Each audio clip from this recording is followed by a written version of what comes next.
आभार।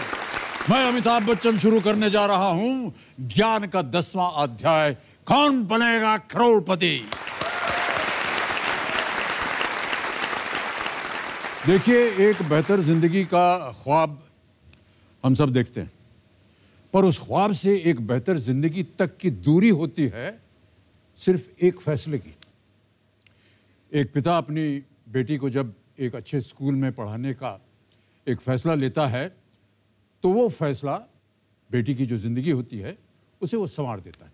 जब बेटा अपनी इच्छा से अपना करियर चुनने का एक फैसला लेता है, तो वो फैसला उसे जीवन भर संतुष्टि देता है। जब एक पति अपनी पत्नी को आत्मनिर्भर बनाने का एक फैसला लेता है, तो वो फैसला पत्नी में एक नया आत्मविश्वास भर देता है। और जब वो, जिसे आप देख सुन रहे हैं, इस अद्भुत खेल कौन बनेगा करोड़पति को संचालित करने का एक फैसला लेता है, तो वो फैसला उसे प्यार और रिश्तों के सम्मान से महाधनी बना देता है। इसके लिए बहुत बहुत धन्यवाद आपका। और इसी तरह देखिए सज्जनों, जब नाला सुपारा मुंबई से हमारे ये जो युवक कंटेस्टेंट है दीपक भोंडेकर साहब, संघर्ष और अभावों के बावजूद कौन बनेगा करोड़पति की हॉट सीट पर आने का एक फैसला लेते हैं, तो न सिर्फ वो फैसला उन्हें हॉट सीट तक पहुंचा देता है, बल्कि उसे 3 लाइफलाइन की मदद से 12,50,000 रुपए जितवा देता है और आगे खेलने का हौसला भी देता है। इसके लिए हम आपको एक बार फिर बहुत बहुत बधाई और स्वागत करते हैं। दीपक जी के माता पिता ने इतना संघर्ष किया अपने जीवन में। इनकी माता जी यहाँ पर हैं, उनको नमस्कार करता हूँ और आपका स्वागत। और उनके पिताश्री भी यहाँ पर हैं, उनको भी नमस्कार करता हूँ। दोनों ने इतना संघर्ष किया अपने पुत्र को पढ़ाने में, शिक्षित करने में। माता जी इनकी जो थी, ये पापड़ बनाने का व्यवसाय इन्होंने शुरू किया ताकि उसकी आमदनी से अपने बेटे को पढ़ा लिखा सकें। पिताश्री आज भी ऑटो चला रहे हैं और उस धनराशि जो भी होती इनको इन्होंने शिक्षित किया। और माता जी एक बार इन्होंने, पिछली बार अभी जब हम मिले थे कल, तो कहा था करण जौहर के यहाँ ये नौकरी कर रही थी खाना पकाने की, और किसी तरह इन्होंने ये एकत्र करके जितना भी इनको पैसा मिला ताकि उनके अपने पुत्र को ये शिक्षित करा सके और आज इस लायक बनाए कि ये हमारे सामने विराजमान है। बहुत बहुत धन्यवाद और आदर सम्मान आपका। और दीपक जी, आपको एक और बात बताते हैं। आज के जो हमारे एक्सपर्ट हैं जी सर, वो लखनऊ से हैं और ये पिछले 12 सालों से पत्रकारिता के क्षेत्र में अपना योगदान दे रही हैं। आज तक की न्यूज़ एंकर, इनका नाम है नेहा बाथम। नेहा जी, हम चाहेंगे कि आप प्रकट हो हमारे सामने ताकि हम सब देख सकें। प्रणाम करता हूँ एक बार फिर आपको मेरा। बहुत बहुत धन्यवाद आपका नेहा जी। और आज का ये कार्यक्रम जो है हम एक बार फिर दीपक जी से आरंभ करने जा रहे हैं और आपका हमको जितना भी योगदान आप दे सकें हमें और दीपक जी को, उसकी हम प्रशंसा करेंगे। अनेक अनेक धन्यवाद आपका एक बार फिर, तालियों के साथ इनका अभिनंदन। हमारे जितने दर्शक हैं हमारे साथ खेलते रहिएगा क्योंकि आप जीत सकते हैं ढेरों इनाम। तो चलिए शुरू किया जाए, कौन बनेगा करोड़पति। Let's play.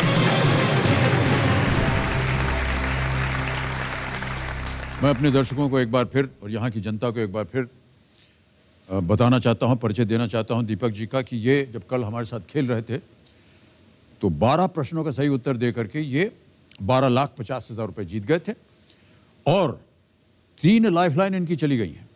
आज के इस खेल का पहला प्रश्न जो है वो आपके लिए होगा 13वां प्रश्न। जी सर, ठीक है। 13वां प्रश्न 25 लाख रुपए। दीपक जी, आपकी स्क्रीन के ऊपर ये रहा।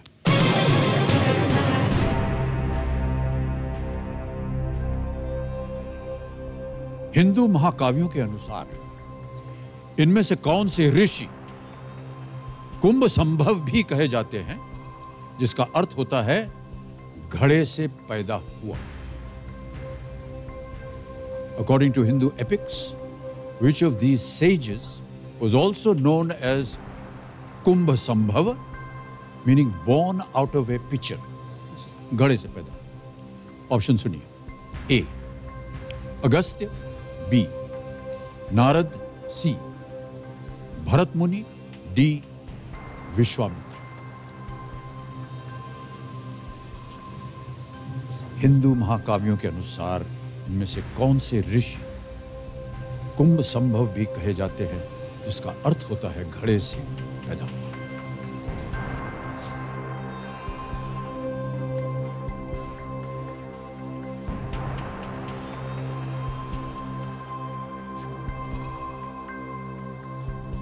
सर मैं मेरी आखिरी लाइफलाइन यूज करना चाहूँगा। जी, जोड़ीदार। आपकी जो बची हुई आखिरी लाइफलाइन है वही जोड़ीदार की। जी सर। जोड़ीदार आपकी हैं श्वेता जी। जी।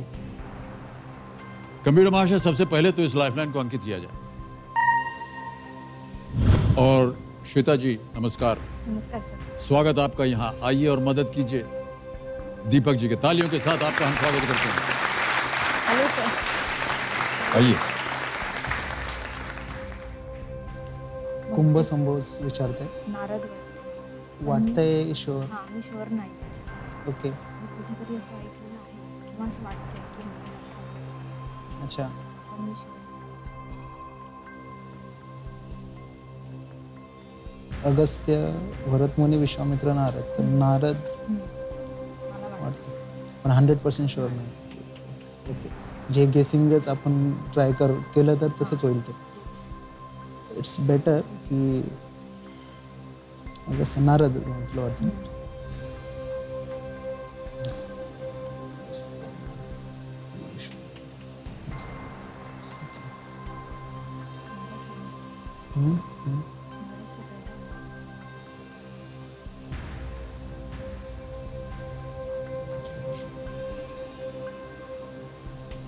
कोई लाइफलाइन नहीं है आपके जी पास? सर। सही उत्तर आपको देंगे 25 लाख। गलत आपको ले जाएंगे 320 पर। किसी भी समय आप चाहें तो गेम क्विट कर सकते हैं। 1250 आप जीते। सर मुझे भी इनकी तरह ही श्वेता की तरह ही मुझे भी नारद लग रहा है, पर हम दोनों को भी लग रहा है गेसिंग। तो मैं यहाँ आप इनको कब से जानते हैं एक दूसरे को? हम लोग एक दूसरे को 9 साल से जानते हैं। हमारे नेबर है। जी जी हम जी। लोग जब वहाँ पे तो रहने इतना आते- भरोसा है इनके ज्ञान पर आपको? जी बिल्कुल। कॉम्पिटिटिव एग्जाम्स की कॉम्पिटिटिव एग्जाम दे रहे हैं आप? हाँ प्रैक्टिस चल रही मेरी. तो इस तरह के विषय कभी आते हैं? यस, आते उसमें. क्या लग रहा है आपको? सर हमारा बातचीत उसी बारे में हुआ था पहले भी। अगर हमें थोड़ा भी अगर डाउट है तो हम लोग यहीं पे स्टॉप करेंगे। जी, और जी। हम लोग उसके रिस्क नहीं लेना चाहते। रिस्क नहीं जो लेना मुझे मिला है मैं उससे संतुष्ट हूँ, तो मैं यहाँ पे क्विट करना चाहूँगा सर। ये आपका नारद अंतिम मुझे लग निर्णय? रहा था, बट मैं क्विट करूँगा क्योंकि वो गेसिंग होगा। ओके। हम आपको आज्ञा देते हैं कि आप गेम क्विट करें और आपको बधाई भी देते हैं। साथ साथ देवियों सज्जनों, एक बार तालियां बज जाएं दीपक के लिए। 12,50,000 रुपए आपने जीता है।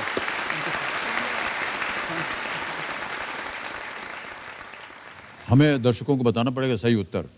आप अगर गेस करते किसे करते? आप कह रहे थे नारद। नारद, बी नारद। कंप्यूटर महाशय, बी नारद पे ताला लगाइए और बताइए कि ये सही होता है या नहीं। मान्यवर बच गए आप, ये गलत होता है। ओह सही उत्तर है अगस्त। अगस्त्य। एक कथा के अनुसार मित्रा वरुण के पुत्रों के रूप में अगस्त्य और वशिष्ठ दोनों का जन्म जो है वो घड़े से हुआ। घड़े से हुआ। वाह, आप जीत गए हैं 12,50,000 रुपए। और ये धनराशि अब हम डिजिटली ट्रांसफर कर देंगे आपके अकाउंट में। देखिए हमारे पास ये यंत्र है। ट्रांसफर हो गया, फंड ट्रांसफर। 12 लाख। हमको गिनने में थोड़ा तकलीफ होता है। 50, 1, 2, 3 कंफर्म किया, फिर कंफर्म किया। 12,50 गए आपके बैंक अकाउंट में। Thank you sir. बहुत बहुत बधाई। Thank you sir. ये तरीका जो है देवेंद्र सिंह में बड़ा तेज और सुरक्षित और आसान है। तो एक बार फिर आप लोगों को हम बधाई देते हैं और आप यहीं खड़े रहिए क्योंकि आपके साथ हम चाहते हैं कि सर आपसे एक बात करना चाहती हाँ हूँ. जी। सर मैं और मेरी पूरी फैमिली आपकी बहुत बड़े फैन है. मेरे पापा स्पेशली आपके पूरे डायलॉग, सॉन्ग्स, फिल्म्स कोई भी उन्होंने छोड़ी नहीं आज तक. तो उन्होंने मुझे स्पेशली बोला था वहाँ जाके अमित जी से ये जरूर कहना. बड़ी Please कृपा आप है, उन्हें हाय हमारा कर नमस्कार दीजिए. कहिएगा उनको। Yes, yes. बड़े कम लोग होते हैं जो इस तरह के हमारे फैन होते हैं। Yes. आजकल जितने फैन हैं वो सब गायब हो गए हैं। लेकिन कोई बात नहीं। आइए, ये तैयार हो गया।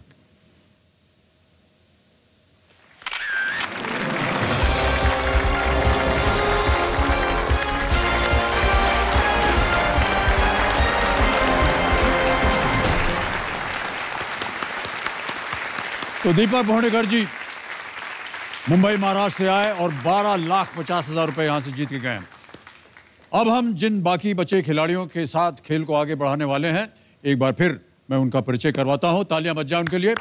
फरीदाबाद हरियाणा के एक कंपनी में सीनियर मैनेजर देवेंद्र सिंह, बोकारो झारखंड से एक टीचर मयंक कृष्णन, हैदराबाद तेलंगाना से डिफेंस सेक्टर में quality control engineer B Monika Priyadarshini, Kolkata West Bengal से होम ट्यूटर सोमा चौधरी जी, आगरा उत्तर प्रदेश से एक गृहिणी सीमा रानी धाकड़ जी। हमारे अगले खिलाड़ी एक स्टूडेंट हैं जितेंद्र प्रसाद बर्मन, जो कि आसनसोल वेस्ट बंगाल से आए हैं, लखनऊ उत्तर प्रदेश से एक्स क्रिकेटर रानी एरॉन, और अंत में जयपुर राजस्थान से एक गृहिणी एकता खान। बहुत बहुत स्वागत इनका तालियों के साथ जोरदार।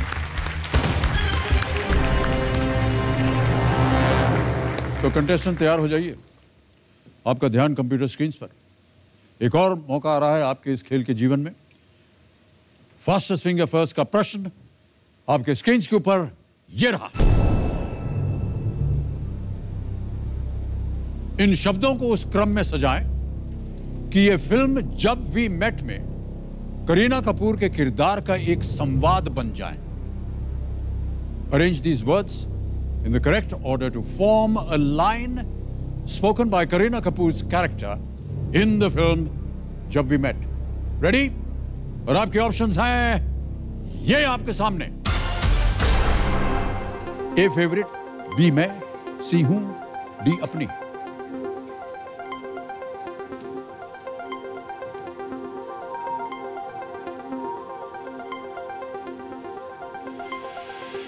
हो गया समय समाप्त। आइए देखते हैं इस प्रश्न का सही क्रम क्या होना चाहिए।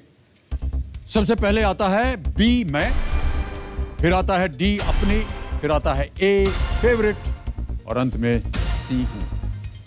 मैं अपनी फेवरेट हूं, बी डी ए सी। और इस क्रम में जिन जिन लोगों ने सही उत्तर दिया उनके नाम है ये।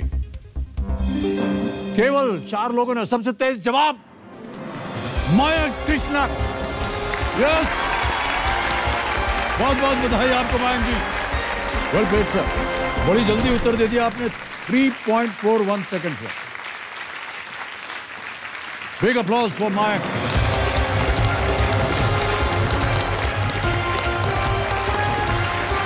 स्वागत आपका मयंक, बहुत बहुत।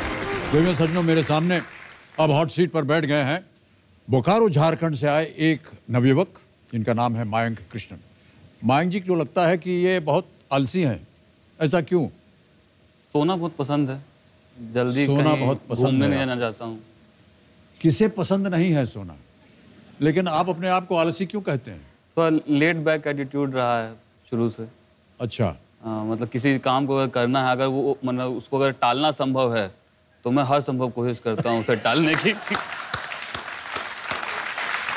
लेकिन अभी जब आपका नाम घोषित हुआ तो कहीं भी आलसीपन नहीं दिखाई दिया, दौड़ते हुए आप चले आए एकदम। बहुत बहुत बधाई आपको मयंक जी। जल्दी से नियम आपको मैं पढ़ देता हूँ, क्योंकि ये नियम है हमारा खेल का। धनालय यहाँ पर अभी खड़ा हो जाएगा। 15 प्रश्न आएंगे, 1000 से उसकी शुरुआत होगी, फिर दूसरा प्रश्न 2000, बढ़ते बढ़ते जाएंगे 15वें प्रश्न में, जिसका मूल्य है 1 करोड़। 2 पड़ाव है। 5वें प्रश्न पर 10,000 रुपये और पीछे आगे आपकी इधर, और दूसरा पड़ाव है 10वें प्रश्न में 3,20,000। और जैसे ही वो पार करेंगे आप, चोटी की कोटी है कि नहीं, वो है 16वां प्रश्न, उसका द्वार खुल जाएगा 7 करोड़ रुपये। यहाँ पर घड़ी बड़ी जी आपका समय नियंत्रित करेंगी। पहले 5 प्रश्नों तक 45 सेकंड, उसके बाद अगले 5 प्रश्नों तक 60 सेकंड, और उसके बाद समय से। आपकी सुविधा के लिए लाइफलाइन रखी हुई है हमने 4। आजा भैया इधर, ये 4 लाइफलाइन है। ऑडियंस पोल है, 50-50 है। जोड़ीदार, आप अपने साथ जोड़ीदार किसे लाए हैं? मेरे बचपन के मित्र हैं उन्नत शिखर। उन्नत शिखर जी, प्रणाम आपको और बहुत बहुत स्वागत हमारे इस कार्यक्रम में। और कंपेनियन के रूप में आप किसे लाए? मेरे बचपन के मित्र हैं मयंक कुमार। दोनों नाम मिलता जुलता है। मयंक जी, आपका भी बहुत बहुत स्वागत। आपको बता दें कि जो चौथी लाइफलाइन है वो है आस्क द एक्सपर्ट। और मैं अपने दर्शकों को बता दूं और आपको भी कि हमारे आज की एक्सपर्ट हैं आज तक की न्यूज एंकर नेहा बातम। नेहा जी आइए, प्रकट होइए। नमस्कार और एक बार फिर आपका स्वागत नेहा जी। सर नमस्कार। मयंक जी हमारे सामने अब विराजमान है, आप अपनी शुभकामनाएं इन्हें दे सकती हैं। क्योंकि मयंक जी ने कहा कि वो लेड बैक एटीट्यूड रखते हैं, तो एक लाइन में कहना चाहूंगी मयंक जी के लिए। शेक्सपियर का एक प्ले था हैमलेट मयंक, वहां पर उन्होंने एक लाइन कही थी, टू बी और not to be, that is the question. यानी कि आपके जीवन में हर बार एक ऐसा पड़ाव आएगा जब आप अपने आप से ये सवाल करेंगे कि आपको आगे बढ़ना चाहिए या अपने आप को पीछे रोकना चाहिए। और इस खेल में भी ऐसे कई पड़ाव आएंगे और जीवन के पड़ाव भी कई बार ऐसे आते हैं जब आप अपने आप से ये सवाल करिएगा और शायद आपको उत्तर जरूर मिलेगा, और तब शायद आपका ये लेड बैक एटीट्यूड जिसे आप कह रहे हैं वो ना रहे। वाह क्या बात है, बहुत अच्छी बात कही आपने नेहा जी, बहुत बहुत धन्यवाद आपका। हमारे जितने दर्शक हैं हमारे साथ खेलते रहिएगा, क्योंकि आप जीत सकते हैं ढेरों इनाम। लेट्स प्ले कौन बनेगा करोड़पति। मयंक जी हमारी शुभकामनाएं हैं आपके साथ। धन्यवाद। पहला प्रश्न आ रहा है, 1000 रुपए आपकी स्क्रीन के ऊपर ये रहा। इनमें से क्या भेलपुरी की मुख्य सामग्री होती है? Which of these is a main ingredient of bhelpuri? भोजन किया होगा आपने इसका। जी। चलिए बताइए इसका उत्तर। ए स्प्राउट्स, बी कर्ड, सी हनी या D puffed rice? Sir D puffed rice. अंकुरित अनाज, दही, शहद, मुरमुरा? डी पफ्ड राइस, मुरमुरा। पफ्ड राइस, मुरमुरा। ताला लगा दें? जी। पफ्ड राइस पे ताला लगाया जाए। मुरमुरा बिल्कुल सही उत्तर है आपका, 1000 जीत गया। भेलपुरी एक चटपटा पदार्थ होता है, स्नैक, जिसे पफ्ड राइस में टमाटर, इमली की चटनी, आय हाय हाय क्या बात है, हरी चटनी और मसाले मिला करके बनाया जाता है। जब भी कोई खाने पीने की बात आती है भोजन याद आ जाता है। मयंक जी एक आपके बारे में एक हमारे पास एक वीडियो है, हम चाहते हैं कि हमारे दर्शक भी देखें उसे। Can we have that video please?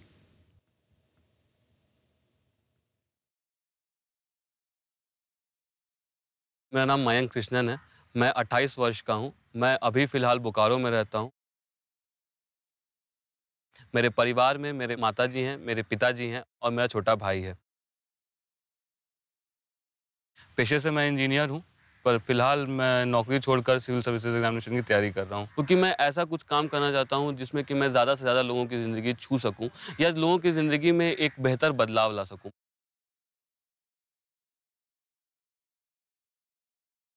जब भी खाली समय मिलता है तो मुझे अच्छा लगता है कि बच्चे आएँ मुझसे पढ़ने के लिए।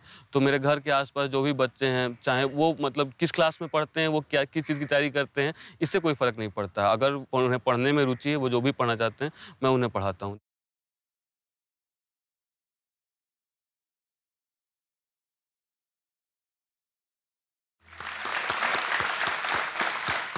मयंक जी 2 प्रश्न पूछूंगा इस पर।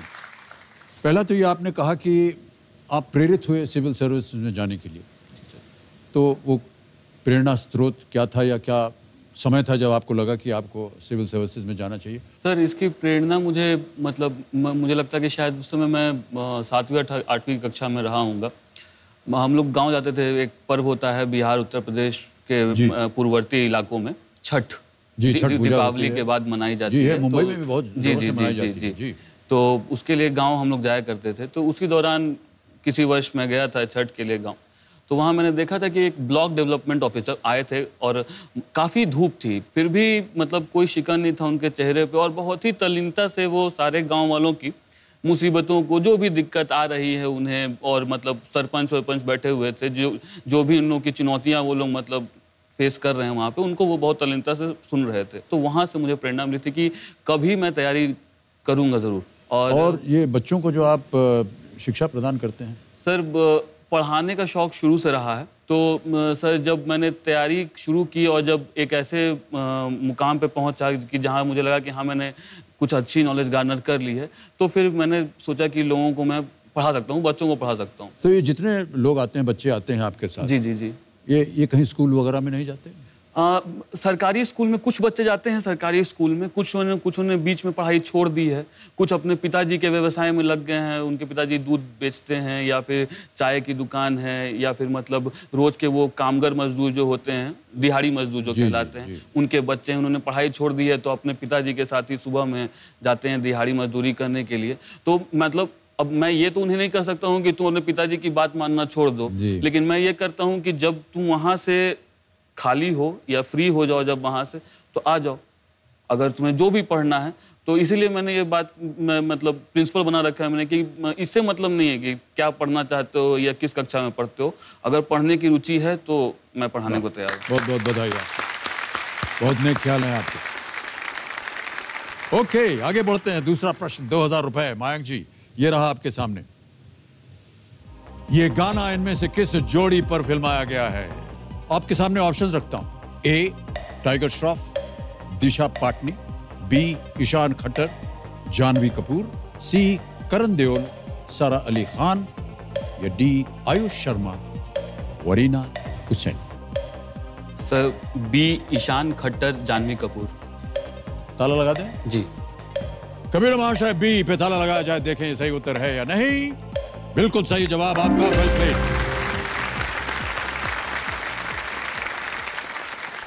गाने का नाम है जिंगाट, फिल्म है धड़क और म्यूजिक इसका संगीत दिया था अजय अतुल ने।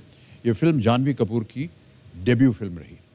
जानवी कपूर श्रीदेवी जी की पुत्री। ओके, आगे बढ़ते हैं। तीसरा प्रश्न यह है 3000 रुपए के लिए। तैयार है मयंक? जी सर। अगला प्रश्न आपके सामने ये रहा। रेखा गणित में इनमें से किस कोण की माप 90 डिग्री से कम होती है? In geometry, the measure of which of these angles is less than 90 degrees? Option सुनिए। A acute angle, B right angle, C reflex angle, या D obtuse angle? सर न्यून कोण, समकोण, बृहत कोण या अधिक कोण? Sir A acute angle। A acute angle। ताला लगाने लायक? जी sir. Sure? Yes sir. acute angle A, ताला लगाया जाए। बिल्कुल सही उत्तर है आपका। 3000 जीत गए। acute angle is less than 90 degrees, right angle तो 90 degrees होता है, reflex angle exceeding 180 degrees but less than 360 degrees, और obtuse angle more than 90 but less than 180। बिल्कुल सही उत्तर आपका। चलिए आगे बढ़ते हैं। 5000 रुपए का अगला प्रश्न है, चौथा प्रश्न। इसका उत्तर दीजिए। वो प्रश्न आपके सामने ये रहा। ये क्लिप किस फिल्म से ली गई है? लीजिए, फिल्म का एक और प्रश्न आ गया। एक आपको अभी क्लिप दिखाया जाएगा और आपको बताना है कि ये किस फिल्म से ली गई है। ऑप्शंस रखता हूं आपके सामने, उनके साथ झूंझिए। और वो ऑप्शंस हैं ये। A Ishqiya, B the dirty picture, C 1.5 Ishqiya, या D Gulaab gang? Sir C 1.5 Ishqiya. 1.5 Ishqiya ताला लगाने लायक? जी। 1.5 इश्किया सी, ताला लगाइए कबीर जी। सही उत्तर आपका, वाह क्या बात है। 1.5 इश्किया 2014 की यह फिल्म थी। इसके डायरेक्टर निदेशक थे अभिषेक चौबे और फिल्म में है माधुरी दीक्षित, नसीरुद्दीन शाह, अरशद वारसी, हुमा कुरैशी। और जो दृश्य अभी आपने देखा वो माधुरी दीक्षित और नसीरुद्दीन शाह। बहुत ही उम्दा फिल्म थी, अच्छी कहानी थी इसकी। आगे बढ़ते हैं। आ गया है खेल का पहला पड़ाव, 5वां प्रश्न, 10,000 रुपए। मयंक जी, अगला प्रश्न आपकी स्क्रीन पर यह रहा। इनमें से किस शब्द का इस्तेमाल घर के झरोखे के लिए किया जाता है? Which of these words is also used for the Jharokha of a house? ठीक है, ऑप्शन सुनिए। ए रोशनदान, बी रोशनाई, सी रंग रोगन, डी रोजनामचा। सर ए रोशनदान। ए रोशनदान, ताला लगाने लायक? जी। रोशनदान, ए पे ताला लगाइए और ये बिल्कुल सही उत्तर आपका। पहला पड़ाव पार कर दिया आपने, 10,000 रुपए जीत गए आप। घर में हवा आने के लिए बनाई गई छोटी सी खिड़कियों को झरोखा कहा जाता है। रोशनाई स्याही, रंग रोगन एक पेंटिंग चित्र होता है, रोजनामचा डेली डायरी या बही खाता जिसे कहते हैं। पुराने घरों में ये रोशनदान जो है कई हुआ करते थे। कई बार जिनकी ऊंची दीवारें होती हैं वहाँ ऊपर रोशनदान होते थे। अब तो ऐसे बनते नहीं क्योंकि बड़ी लो सीलिंग वाले मकान बनने लग गए हैं।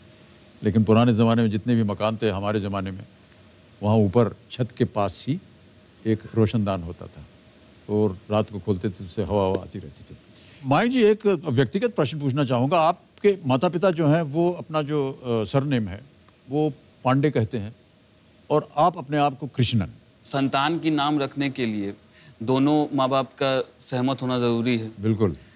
माता जी पेशे से टीचर हैं, तो उनका कहना था कि teachers day doctor Sarvepalli Radhakrishnan के जन्मदिन के मौके उसी दिन पे आप इंडिया पैदा में हुए थे? मनाया जाता है। ओह, अच्छा। उस दिन मैं हुआ नहीं था। अच्छा। उस दिन मैं हुआ नहीं था, पर टाइटल रखने का बात था, क्योंकि मतलब केवल मयंक इन्होंने नाम रख दिया था तो था कि टाइटल रखना है। और पिताजी का कहना है कि जो मतलब एक गोत्र प्रणाली जो होती है हिंदू धर्म में, बिल्कुल बिल्कुल, उसमें हम लोगों का गोत्र कृष्णात्रेय कहलाता है।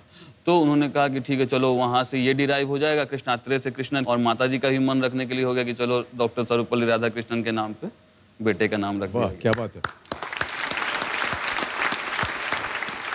चलिए आगे बढ़ते हैं। अब यहाँ पर समय आपको मिलेगा प्रत्येक प्रश्न के लिए 60 second.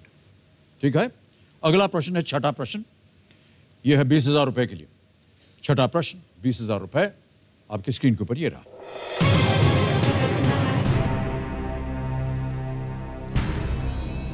MG Ramachandran, J Jayalalithaa और एम करुणानिधि, इन सभी की अंत्येष्टि चेन्नई में किस जगह हुई?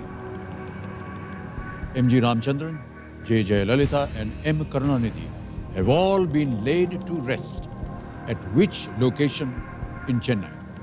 ऑप्शन सुनिए। ए गांधी मंडपम, बी राजाजी हॉल, सी मरीना बीच, डी महाबलीपुरम बीच। काफी चर्चित रही ये बात हाल ही में। सर ऑडियंस पोल लेना चाहूँगा। शांत हो जाए, घड़ी बढ़ी जी। ऑडियंस पोल की बारी आ गई। इसे अंकित किया जाए कंप्यूटर महाशय। Audience poll, audience voting meter हाथ में रखिए। बहुत ही चर्चित प्रश्न था ये। एमजी रामचंद्रन, जे जयललिता और एम करुणानिधि, इन सभी की अंत्येष्टि चेन्नई में किस जगह हुई? MG Ramachandran, J Jayalalithaa, M Karunanidhi have all been laid to rest at which location in Chennai? A Gandhi Mandapam, B Rajaji hall, C Marina beach और is it D Mahabalipuram beach? और आपका समय शुरू होता है अब।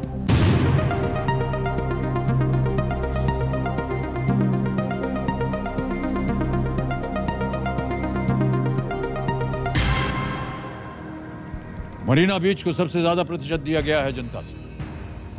क्या करना चाहेंगे मायंक जी? जाना चाहूंगा सर। जनता के साथ जाएंगे। ऑलराइट, क्या किया जाए? मरीना बीच सी लॉक कर दिया जाए। सी मरीना बीच लॉक किया जाए कंप्यूटर जी।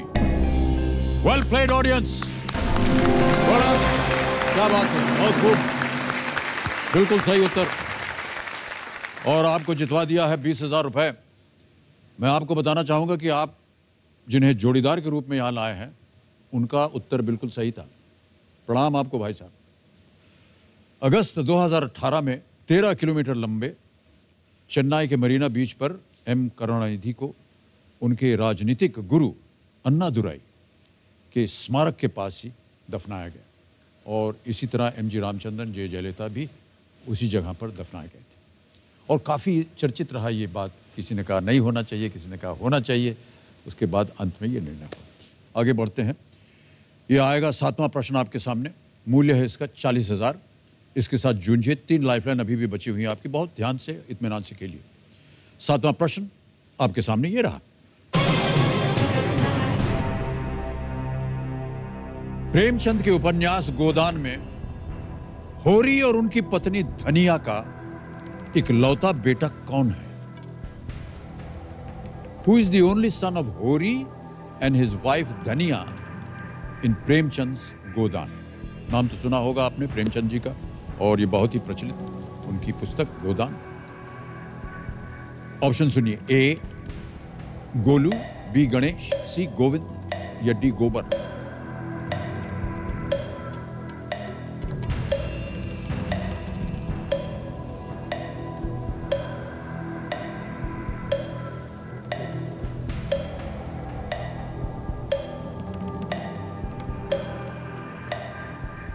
सर मैं 50-50 लेना चाहूँगा। शांत हो जाएं, एक और लाइफलाइन लेंगे।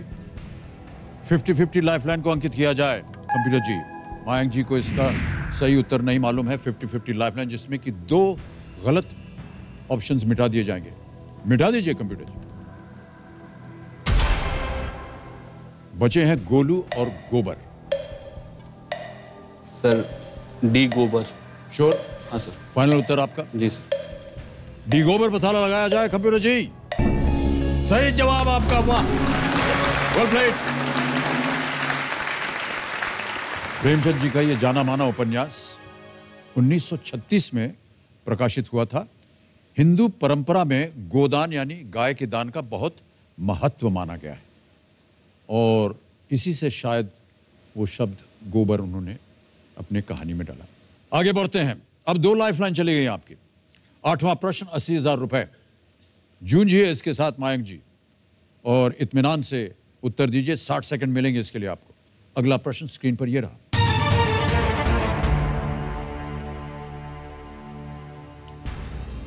सिखों के 10वें गुरु गुरु गोबिंद सिंह का जन्म किस शहर में हुआ था? In which city was the 10th Sikh guru Guru Gobind Singh born? Option सुनिए। A Nalanda, B Patna, C Gaya, D Vaishali. Sir B Patna. Sure है? हाँ सर। ताला लगाने लायक? जी सर। ओके, कबीर महाशय बी पटना, ताला लगाइए। Absolutely the right answer. 80,000 रुपए जीत गया। गुरु गोबिंद सिंह सिखों के 10वें गुरु थे। इनका जन्म पटना में 1666 में हुआ था। गुरु गोबिंद सिंह ने सिखों की पवित्र ग्रंथ गुरु ग्रंथ साहिब को पूरा किया तथा उन्हें गुरु रूप में सुशोभित भी किया। पटना साहिब वहाँ का नाम है, आपको याद होगा। हमने सुना है कि भाई साहब एक दुर्घटना हो गई थी आपके साथ सन 2012 में। 29 अप्रैल 2012 का वो दिन था जी। मैं फिसल के गिर गया था। वो फिसल के गिरना इस प्रकार ज़्यादा घातक हो गया कि ये पूरा जबड़ा नकली हो गया। ये टाइटेनियम का ये जबड़ा लगा हुआ है यहाँ पे। अभी लगा हुआ ये हाँ, टाइटेनियम का है? हाँ टाइटेनियम का। वो मतलब ऐसे बॉडी इम्प्लांट टाइटेनियम के ही लगते हैं। जी, जी, वो इतना डैमेज हो गया था। हाँ, ये ऊपर नीचे दोनों टूट गए थे इधर से, ये दोनों। इसकी वजह से बोलने का लहजा बदल गया है, चेहरा बदल गया है। वैसे मतलब जो लोग मुझे बचपन से जानते हैं, जैसे मेरे मित्र लोग, मेरे माँ बाप, उन लोगों को पता चल जाता है कि जैसे बोलने का लहजा बदल गया है, दांत थोड़े से आगे आ गए हैं, जिसकी वजह से मुझे भी थोड़ी परेशानी पहले हुआ करती थी। अब ऐसी कोई दिक्कत नहीं, अब तो यूज्ड टू हो गया है आदमी। तो लगभग सर 7-8 महीने लगे रिकवर करने में, क्योंकि पूरी तरह से मतलब ओपन सर्जरी की गई थी जॉज की।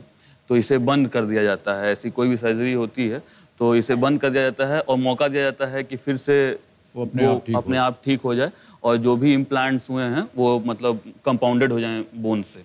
इस दुर्घटना ने मुझे न सोचने का मौका दिया। जो अब 7-8 महीने आप अगर बिस्तर पे रहेंगे तो ऑब्वियसली बात है कि सोचने के अलावा और तो कुछ आदमी कर नहीं सकता है। तो इससे पहले काफ़ी रेकलेस था लाइफ में।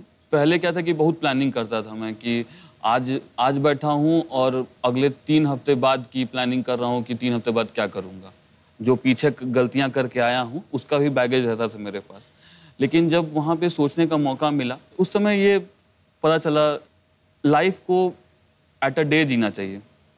जो प्रेजेंट होता है ना, प्रतिदिन वर्तमान में जीना चाहिए और ना तो आगे की सोचनी चाहिए और ना ही जो पीछे करके आए हैं वो सोचना, क्योंकि जो पीछे कर आए वो तो चला गया, उसका तो अब कोई वापसी नहीं हो सकता है। ये चीज़ उससे मुझे सीखने का मौका मिला। खूब अच्छी विचारधारा है। कई बार ऐसे लोग जो हैं परेशान हो जाते हैं। एक ट्रॉमा होता है पोस्ट ऑपरेटिव या पोस्ट ऐसा एक्सीडेंट में ट्रॉमा होता है। बहुत से लोग डिप्रेस हो जाते हैं, टेंशन ले लेते हैं, अब क्या होगा, कैसे होगा। लेकिन उसका आपने इस्तेमाल बहुत ही सही तरीके से किया, इसके लिए हम आपको बधाई देते हैं। चलिए आगे बढ़ते हैं। नवा प्रश्न, 1,60,000 रुपए इसका मूल्य। मयंक जी, अगला प्रश्न आपके स्क्रीन के ऊपर ये रहा।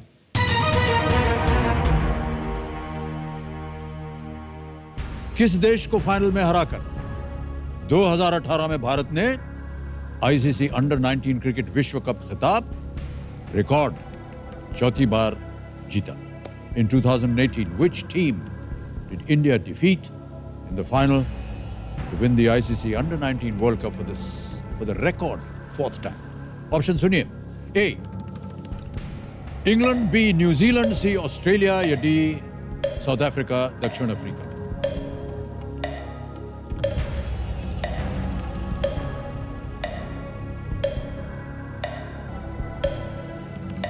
सर मैं जोड़ीदार एक और लाइफलाइन लेंगे, शांत हो जाए खड़ी। एक और लाइफलाइन आप इस्तेमाल करेंगे, जोड़ीदार। ओके, इसे अंकित किया जाए कंप्यूटर महाशय। जोड़ीदार जी, उन्नत जी आइए, पधारिए यहाँ पर, स्वागत है आपका हमारे इस कार्यक्रम में।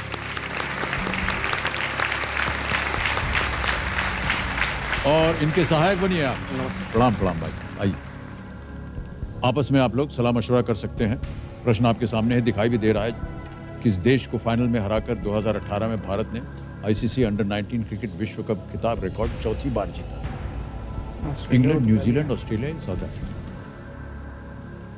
न्यूजीलैंड, इंग्लैंड में से कोई एक। इंग्लैंड है, यहाँ तक हमको स्कोर याद है। को भी लग रहा था इंग्लैंड ही लग रहा था, श्योर नहीं था। ऑस्ट्रेलिया और साउथ अफ्रीका तो ग्रुप स्टेज में हरा दिया। न्यूजीलैंड, इंग्लैंड, ये तो नॉकआउट में गया था। इंग्लैंड ही होना चाहिए। हाँ, हमको इंग्लैंड लग रहा था, श्योर नहीं था। तो यहाँ पे इंग्लैंड ही होना चाहिए। 100% श्योर। 18 न्यूजीलैंड कि वुमेन्स वर्ल्ड कप हारा था इंडिया, इंग्लैंड। सही उत्तर आपको देंगे 1,60,000। गलत नीचे ले आएंगे 10,000। एक लाइफलाइन अभी भी बची है। सेफ हो, खेल लो, लाइफलाइन ले लो, वो बेटर है। लग इंग्लैंड ही रहा कि इस बार अंडर वर्ल्ड कप इस बार श्रीलंका में न्यूजीलैंड में हुआ था। हुआ तो न्यूजीलैंड में।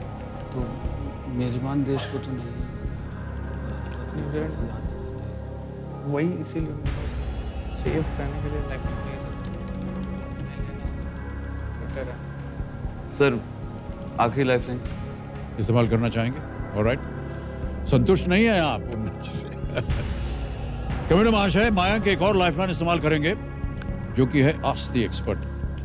इसे अंकित किया जाए। और नेहा जी, आपके सामने एक और अवसर आ गया है, मयंक जी की सहायक बनिए। एक प्रश्न पढ़ता हूं, उसके 4 ऑप्शंस हैं, 60 सेकंड मिलेंगे आपको उत्तर देने में। प्रश्न है कि किस देश को फाइनल में हराकर 2018 में भारत ने आईसीसी अंडर 19 क्रिकेट विश्व कप खिताब रिकॉर्ड चौथी बार जीता? ऑप्शन पढ़ने जा रहा हूं और 60 सेकंड मिलेंगे। और आपके ऑप्शंस हैं ये: A England, B New Zealand, C Australia, D South Africa. Sir इसका जवाब है सी, ऑस्ट्रेलिया। और ऑस्ट्रेलिया को हराकर ये खिताब इंडिया ने हासिल किया था। क्या करना चाहेंगे मयंक? मैं उनके साथ जाना चाहूँगा। एक्सपर्ट के साथ जाएंगे आप? और कुछ पूछना चाहेंगे उनसे आप? नहीं पूछना चाह रहे हैं? ओके, फाइनल उत्तर बताइए।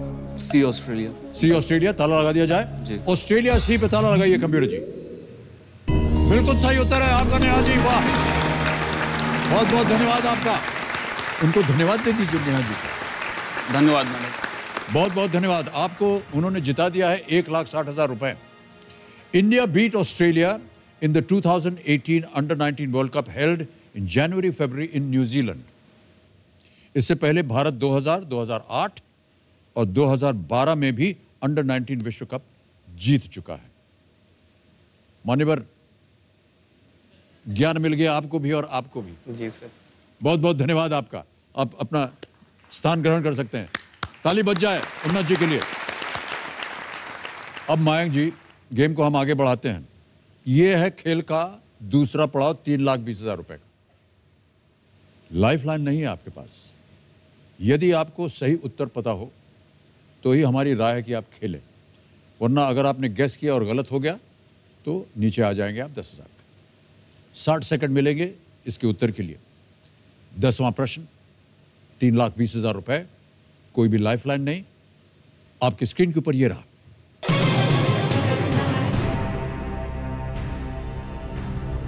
इनमें से किस नदी में आप ये स्तनपायी जल जंतु पाएंगे जो भारत के राष्ट्रीय पशुओं में से एक है? In which of these rivers would you find this aquatic mammal declared one of the national animals of India? एक छवि आपको दिखाई जाएगी अभी, आपको उससे पहचान के बताना होगा इस प्रश्न का सही उत्तर। Can we have that picture please?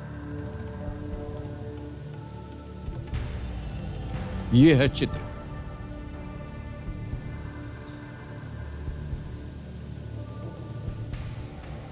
Option सुनिए और आपके पास है केवल 60 सेकंड उत्तर देने के लिए। A Kaveri, B Narmada, C Ganga या D Jhelum? Sir C Ganga.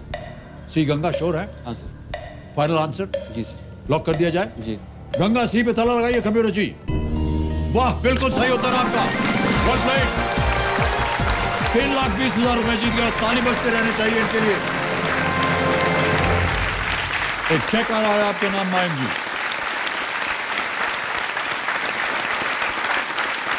ये रहा आपका चेक। ये आपका हो गया, इसे रखिए। रिवर डॉल्फिन, कैसे आपको इसका उत्तर? हमें तो देखा, हम तो घबरा गए देख करके इसको। रिवर डॉल्फिन भारत का राष्ट्रीय जलीय जीव है। सांस लेते वक्त उसकी एक प्रकार की आवाज निकालने के कारण उसे सुसु नाम से भी जाना जाता है। इसी तरह का उसकी एक आवाज निकलती है। ओह मयंक जी, 3,20,000 रुपए, खेल का दूसरा पड़ाव आपने पार कर लिया है। अब घड़ी जी एकदम शांत हो जाएंगी। अब यहां पर हमारा जो आखिरी प्रश्न है, चोटी वाला प्रश्न, 16वां प्रश्न, 7 करोड़ रुपए का, उसका द्वार खुल गया है। और आपसे आग्रह है कि यहां पर बहुत ही ध्यान से खेलिए। आप नो रिस्क पे हैं। यदि आपका दुर्भाग्यवश उत्तर गलत भी हो गया तो आप कुछ खोएंगे नहीं। अगला प्रश्न, 11वां प्रश्न, आपकी स्क्रीन के ऊपर ये रहा। इनमें से कौन सा सिर्फ एक लोकसभा निर्वाचन क्षेत्र नहीं है?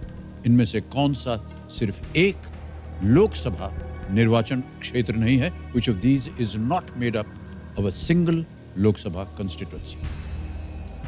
ऑप्शन सुनिए। ए नागालैंड, बी मेघालय, सी सिक्किम या डी मिजोरम?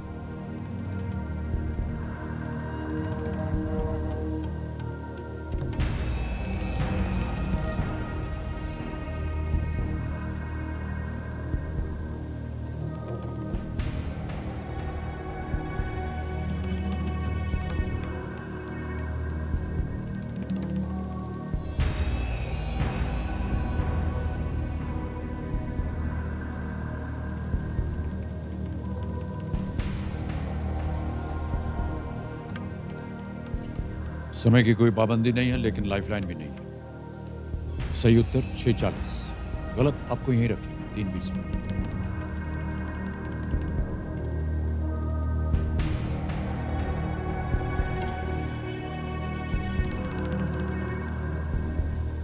सर सी सिक्किम।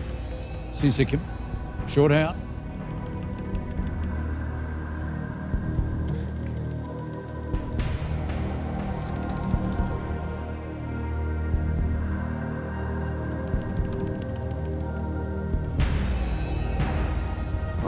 सर मैं बदलना चाहूँगा अपने जवाब को और डी मिजोरम के साथ जाना चाहूँगा। मिजोरम रखना चाहेंगे? जी सर। ओके, एक उत्तर दीजिए आप मुझे।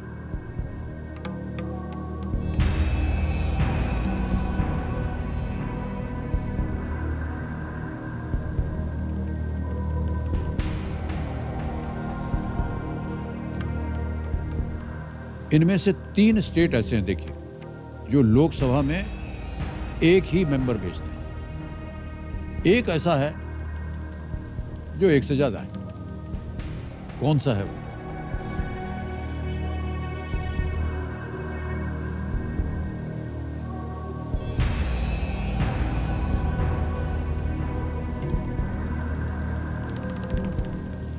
ए नागालैंड, बी मेघालय, सी सिक्किम, डी मिजोरम।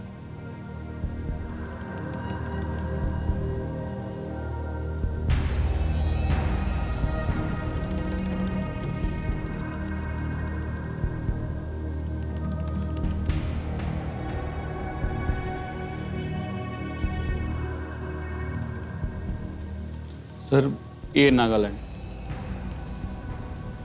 संतुष्ट हैं इससे आप? 3 बार आपने बदला। हाँ। फाइनल उत्तर दीजिए। सर ए नागालैंड के साथ जाना चाहिए। ताला लगा दिया जाए? हाँ। कमिश्नर महाशय, ए नागालैंड, ताला लगाइए, बताइए ये सही है या नहीं?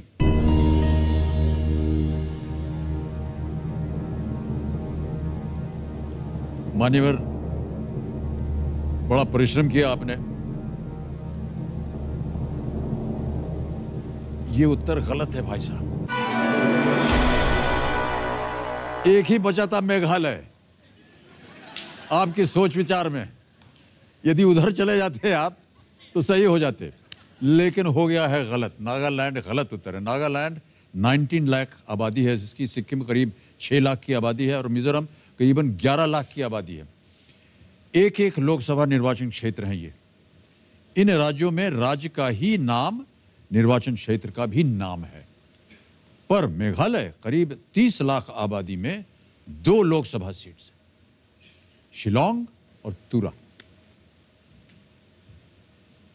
3,20,000 रुपए आप जीतते हैं और तालियां बज जाए इनके लिए। वाह।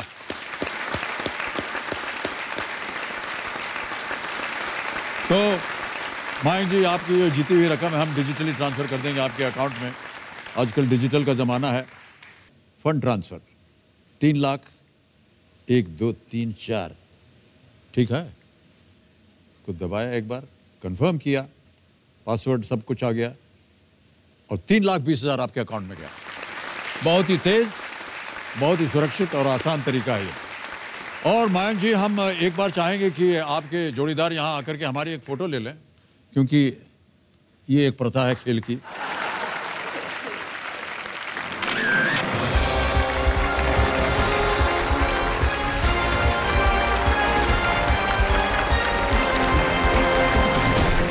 मयंक कृष्णन जी बोकारो झारखंड से आए और 3,20,000 रुपए जीत करके गए। अब गेम को आगे बढ़ाते हैं और बाकी कंटेस्टेंट्स, हमारी शुभकामनाएं हैं आपके साथ। खूब ध्यान लगा करके खेलिएगा। फास्टेस्ट फिंगर फर्स्ट खेलेंगे आपके साथ और फास्टेस्ट फिंगर फर्स्ट का प्रश्न आपके स्क्रीन के ऊपर ये रहा। सबसे पहले से शुरू करते हुए इन ओलंपिक पदक विजेताओं को उनके पदक जीतने के क्रमानुसार पहले से बाद के क्रम में लगाएं, यानी जिसने पहले पदक जीता है वो पहले आएंगे। Starting from the earliest, arrange the following Olympic medal winners in the order in which they won their medals. All right? और आपके ऑप्शंस ये रहे आपके सामने। ए Leander Paes, B Karnam Malleswari, C K D Jadhav and D P V Sindhu.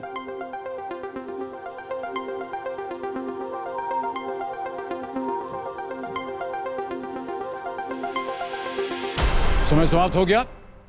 चलिए देखते हैं कि इस प्रश्न का सही क्रम क्या होना चाहिए। सबसे पहले जिनको पदक मिला वो केडी जाधव 1952 में रेसलिंग के लिए, कुश्ती के लिए। फिर आया ए लियांडर पेस 1996 टेनिस में। फिर बी करना मलेश्वरी सन 2000 में वेट लिफ्टिंग के लिए। और अंत में डी पीवी सिंधु 2016 में बैडमिंटन के लिए। यह है सही क्रम। और इस क्रम में जिन जिन लोगों ने सही उत्तर दिए हैं उनके नाम हैं केवल एक सुमा चौधरी। ओहो, आराम से आइएगा। बहुत बहुत बधाई आपको। बस बस बस बस। आइए हम और आप चलते हैं वहां। ताली बज जाए इनके लिए।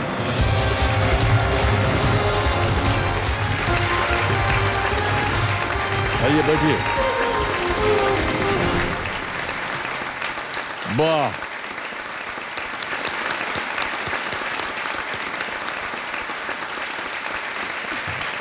एक बार हाथ मिलाना चाहूंगी। मैं बरसों से इंतजार कर रही थी आपका। बहुत बहुत बधाई आपको सुमा जी, बहुत बहुत बधाई। एक छोटा सा ब्रेक ले लेते हैं, उसके बाद गेम को चालू करेंगे। तो देवी और सजनों, एक छोटा सा ब्रेक के बाद आकर के सुमा जी के साथ गेम को आगे बढ़ाएंगे। बहुत ही रोचक होने वाला है। कहीं से कहीं मेरे दिल से मेरे बात आ रही है। बहुत बार हाथ मिलाऊंगी। बहुत बार हाथ मिलाएंगे। गले भी पड़ूंगी। हैं? मैंने बहुत बहुत इंतजार किया आपके सामने बैठने की। मतलब ऐसा कोई दिन नहीं था मैंने सपना नहीं देखा आपके सामने बैठने का। मतलब जब से कॉल आया ना, मतलब रोज रात को मतलब आप ही आते थे।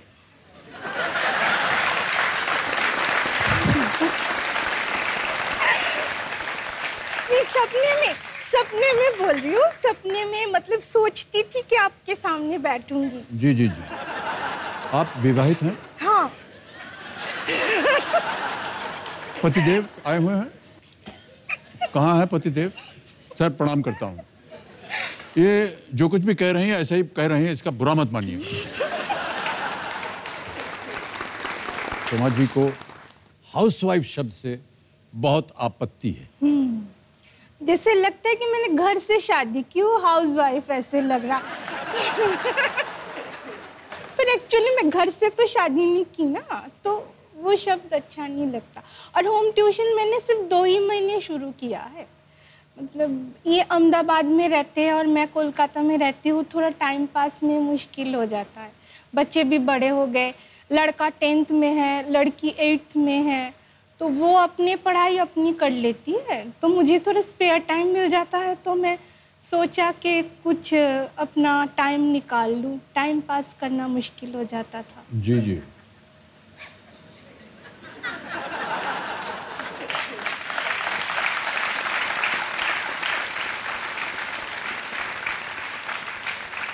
हम आपकी आपत्ति की बात कर रहे थे सुमा जी। हाँ, हाँ। जैसे ऐसा हाउसवाइफ आपने- जैसे घर से शादी हुई हो।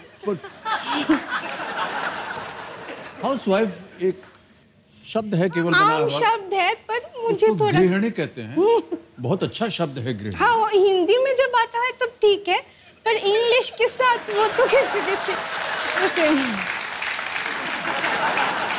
तो आपको हम गृहिणी बुलाएं, हाउसवाइफ ना बुलाएं। गृहिणी जी प्रणाम करता हूं आपको और आपका स्वागत करता हूं हमारे इस कार्यक्रम में। Thank you. आप यहाँ पर अपने कंपेनियन के रूप में किसे लाई हैं ये तो बता दीजिए। मेरे हस्बैंड। हस्बैंड इधर है पीछे। ओह अच्छा। प्रणाम भाई साहब, आपका शुभ नाम? देवाशीष चौधरी। हाँ जी, देवाशीष चौधरी। देवाशीष जी प्रणाम और स्वागत इनका हमारे इस कार्यक्रम में। और यहाँ पर आने से पहले देवी जी ने जो बहुत सी ऐसी बातें कर दी, तो उसके लिए हम क्षमा प्रार्थी हैं, क्योंकि देखिए ऐसी कोई बात नहीं है। नहीं, वो कुछ नहीं समझेंगे, वो जानते हैं। वो जानते हैं कि उनकी मिसेस थोड़ी सी वैसी है, मतलब अमित जी को पसंद करती है, धर्म जी को पसंद करती है, ऐसे ही टाइप की है वो, उनको पता है। अच्छा,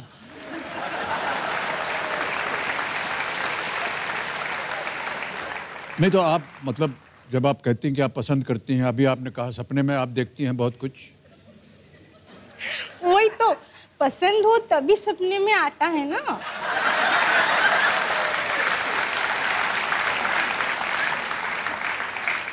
यानी आपको आपके पतिदेव पसंद नहीं है? वो आते ही नहीं है अब सपना? हर किसी से पूछ लीजिए किसके सपने में पतिदेव आता है।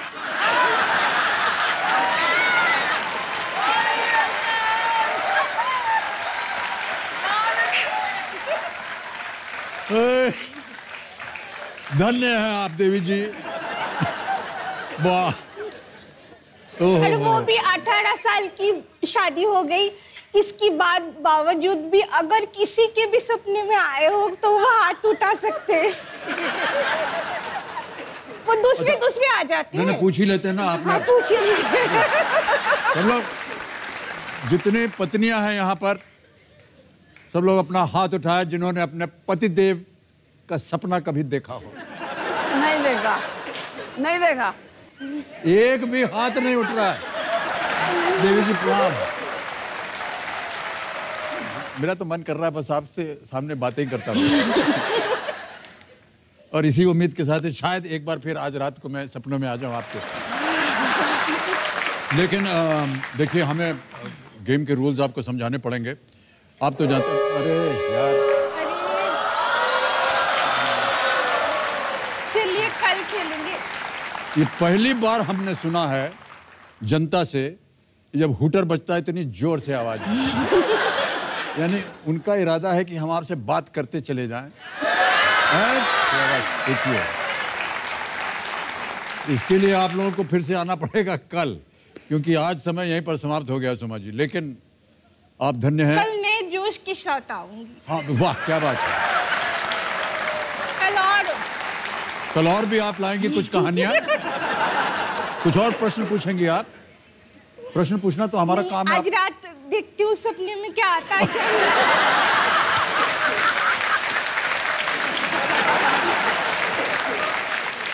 तो उस पर निर्भर होगा कि कल आप क्या पूछेंगे। ठीक है, बहुत बहुत धन्यवाद आपका सोमा जी। बातें बंद करने का मन ही नहीं कर रहा, लेकिन क्या जी। हाँ जी, अरे ज्यादा देर चालू रखेंगे इनका सपना शुरू हो जाएगा। जाने दीजिए इनको, सोचने दीजिए इनको, सपना अपना देखने दीजिए इनको। सोमा जी बहुत बहुत धन्यवाद आपका। आज खेल यहीं समाप्त करते हैं और जाने से पहले हमारी जो एक्सपर्ट एडवाइजर हैं उनसे हम नमस्कार करते हैं, धन्यवाद दे दें। नेहा जी प्रकट हुई है, आपको हम धन्यवाद देना चाह रहे हैं। कहाँ गई? वाह, नमस्कार नेहा जी, और बहुत बहुत धन्यवाद। सर आपका भी बहुत बहुत धन्यवाद। पता नहीं आप सोमा जी की बातें सुन पा रहे हैं या नहीं, लेकिन अगर आप कल भी हमारे साथ होंगी तो ध्यान से सुबह उठिएगा, क्योंकि इनकी जो रात जो बीतने वाली है उसे हम कल सुबह सुनने के लिए बहुत आतुर रहेंगे। कुछ पंक्तियों के साथ मैं समापन करना चाहूंगी सर, अगर ये पंक्तियां सोमा जी सुन लें। जी जी अवश्य। अभी जीत बाकी है, अभी हार बाकी है, अभी जिंदगी का सार बाकी है, यहां से निकले हैं नई मंजिल के लिए, ये तो एक पन्ना था, अभी किताब बाकी है। क्या बात है, वाह, बहुत बहुत धन्यवाद आपका नेहा जी। आपसे कल मुलाकात पता नहीं हो पाएगी कि नहीं, लेकिन आज हम सब की तरफ से आपको एक बार फिर अभिनंदन और अनेक अनेक धन्यवाद। सर शुभ रात्रि, शब्बा खैर। तो देवी और सज्जनों और मेरे प्यारे खिलाड़ियों, मेरा ऐसा मानना है कि खेल हो या जिंदगी का कोई भी पहलू हो, जिसने भी अपनी तैयारी पूरी कर ली है उसने अपनी मंजिल का आधा रास्ता तय कर लिया है। इसलिए आप अपनी तैयारी पूरी रखिएगा, मंजिल खुद ब खुद आपको मिल जाएगी। इसी विचार के साथ आपसे हम आज्ञा लेते हैं। कल आपसे मिलने आऊँगा मैं पूरी तैयारी के साथ। आप भी तैयार हो जाइएगा, क्योंकि हमारे साथ होंगी सोमा जी और इनकी तैयारी बड़ी अजब होती है। शुभ रात्रि, शुभ रात्रि, शुभ रात्रि। Good night and do take very good care of yourself. Thank you so much ladies and gentleman.